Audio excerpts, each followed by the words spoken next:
Okay, week 5 fats. This one's for Heather. She's going to watch it. So I just put that on there. Oh, wait, you're here. You don't have to this time. Okay, so we're talking about fats, and this one is basically, I think we all have the general idea that your body needs some fat. It just doesn't need a ton of fat, right? But should we have zero fat diet? Nope. No. Is it possible to have a zero fat diet? Nope. Nope. There's even it is, but your hair eventually will fall out. And there's even trace amount of fats in your vegetables and those different things you're having. Like it's a trace amount, but that's where a lot of your fats are still coming in. So, the one thing I want you to think about when you think of a fat, there is about 120 calories per tablespoon of fat. So whether it's good fat, bad fat, whatever type of fat, there's usually about 120 calories in it. So even if you're like, but avocado is super, it's a good fat. Yeah, it is. But if you have more than 1 tablespoon, then you're having 500 calories of good fats, and your body probably does not need those full 500 calories. So unless you're trying to get more calories in and put weight on, you want to still limit the amount. You just want to get the good ones in. So if we can, we try to just get good fats in so we can, supply all of our body what it needs, and then leave out the bad fats completely is what our goal is eventually. Did you find that, Ann? Good job. I found a lot of hot pants though. Okay, good job. A little short. Okay, so you're gonna have your 2 different types of fats. Well, I guess 3 different types. I kind of like to figure out how to remember it. So your unsaturated, it's gonna be your good fats, and there's different types of unsaturated. And then there's your saturated, which are sad, and then there's trans, which are terrible.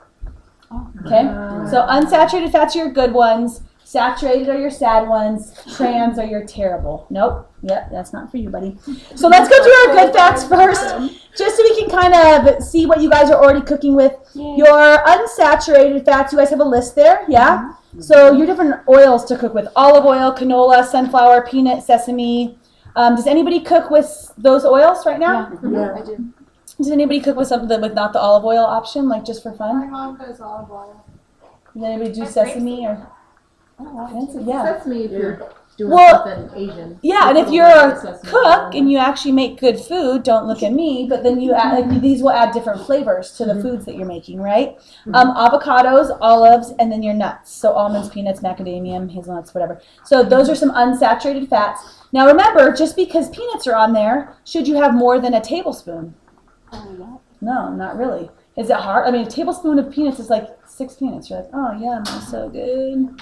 Right? Oh, it's easy to eat a lot of peanuts. Yeah, so you have to remember I don't like peanuts. when you're choosing nuts, then you might want to go towards like a soy nut instead, or something that's a little bit leaner. It's gonna have less calories. And then your polyunsaturated fats: soybean, corn oil, safflower oil, walnuts, flaxseed. Does anybody ever put like flaxseed? Yay! In there, because you can add that to your shakes. Yeah. And that's going to be something that helps keep you fuller. It's got your good fats in it. And then so you actually are adding your fat. And there's fiber in it. And you're adding it to your shake. But even our shakes have a little bit of fat in it because your body needs that, right? Fatty fishes: salmon, tuna, mackerel, herring, trout. Yeah? Super good for you. So, and then, so those are basically going to be your saturated fats. So, if you're choosing, it's not like you have to reach out and try to get fat in your system. Most of us just do that anyways. Just try to focus on having those types instead of the next parts. So we have your, real quick, so I'm sorry, your unsaturated fats. Why they're good for you is they're going to improve your cholesterol. It's going to ease your inflammation, stabilize your heart rhythms, and then have some other beneficial roles. So like when you think anti-inflammatory, did you guys know that good fats are anti-inflammatories? So decrease inflammation. Now there's 2 different omegas, just so you guys know. There's omega-3 and omega-6. Omega-3 are the anti-inflammatory. Omega-6 are they actually increase inflammation. So don't ask me what the omega-6s are, because I don't remember. I just remember that fact for some reason. Is it in there? No, but that's Okay. So saturated fats, your sad fats. And then your terrible fats. So there are even a few plant foods that are going to be your saturated fats, like your palm oil, your coconut oil, and your palm kernel oil. So this is not coconut milk. These are the oils of those. Those are really high calorie plants, like plant foods that are going to be saturated. Basically, your saturated fats are going to boost your cholesterol, and it's going to elevate your LDL, which is your bad, right? You guys remember LDL and HDL? What do you want to have higher? HDL. HDL. HDL is your happy cholesterol because it starts with H. LDL, not so good. Right? So you want a higher HDL and then a lower LDL. Am I saying that right? So your saturated fats are going to boost your total cholesterol by raising the harmful LDL. Yeah. The appearance-wise, if you're trying to figure out what these are going to look like, they're going to be the ones that are solid in room temperature. So you leave your butter out, you leave your margarine out, like all those things that just stay as they are. That's a good place to look. Good idea. Scavenging going on for They could, yeah, that's a good idea. I mean, yeah, it's good. Because even her warmer pants are on. Okay, so those are like anything that you bring outside, you want it to actually be liquid at room temperature is basically going to show a better sign of fat. So your saturated fats are just naturally like that, and that's going to be your high cuts of like fat cutting meats, like your beef, your lamb, your pork, skin on chicken. Like, I mean, if you're eating chicken, it's easy enough to take the skin off and wipe all that nasty stuff that's on top, all the fat that's just sitting on top, right? Your butter, your cheese, your whole fat dairy, like your whole milk. So many people come in and they're like, well, can I still have whole milk? I'm like, why are you having whole milk in the first place? You don't need whole milk, right? They pull the fat out of it for a reason so we can still get all those good vitamins in. Your cheeses, your ice cream. Wah, wah, wah. That's so sad. Saturated fat. Lard. Good example. Okay, and then you go into your trans fatty acids. So this is where you guys see how everything now is like, no trans fats, and it's got that all over there and like, woo, for me, we don't have trans fats. Trans fats are going to be your man-made fats, and it's got high preservatives. Basically, they're going to take and they're going to heat the vegetable oils with hydrogen gas, and so it's called hydrogenation, which is why they're hydrogenated fats. And then those are going to make a stable fat that are like least likely to spoil. So when you're baking, they use a lot of hydrogenated oils or different things, and that's going to get your baked goods, your cookies, your donuts, your muffins. It's also a really good fat to fry in. So even though it's solid, you can melt it really quickly, and then it's going to fry your food. So usually you're having hydrogenated fats when you're having fried foods. This is the fat that you just don't want to put in your body. Like if you can avoid it, especially when you start to get clean and your system's detoxified and you're clean, and you put these fats in your body tells you it does not like it. So once your stomach starts to get cleaner and your eating's cleaner, and you eat something like this, like a stick of margarine, your stomach's just like, oh my God, what'd you just do to me? Yeah. So that's and these ones we already know. When we look at all the foods we've talked about so far, basically we've gone through our proteins, our carbs, our veggies. That's our primary foods, right? Nowhere on our food list did we have pastries, cookies, crackers, chips, French fries, fried chicken, candy bars. Those weren't really on our food list. I know, dang it, just want a little bit. So those ones are going to be your trans fats. And what happens, guys, is in your just like in your body where your blood's moving through, so you're in your veins and your arteries, there's different things that cut up the lines of like the inner, like the wall. So picture a tube, and it's actually like scraping up the wall, like different stress and different things, and then foods stick to that. So this is where you have a cholesterol problem, because now the fats are sticking to your arteries and your veins, right? This is where you have your heart issues, you have blood pressure issues.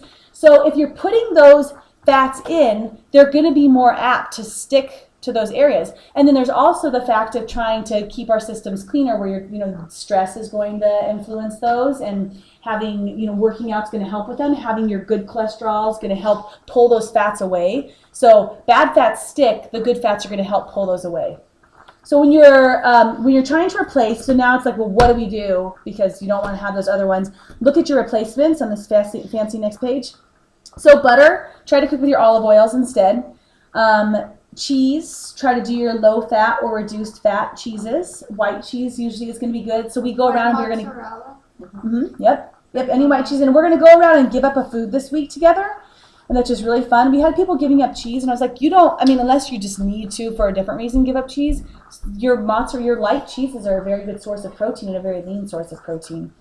Coconut oil, use canola. Cream, use your low-fat milk. If you still want to have your coffee, that's awesome.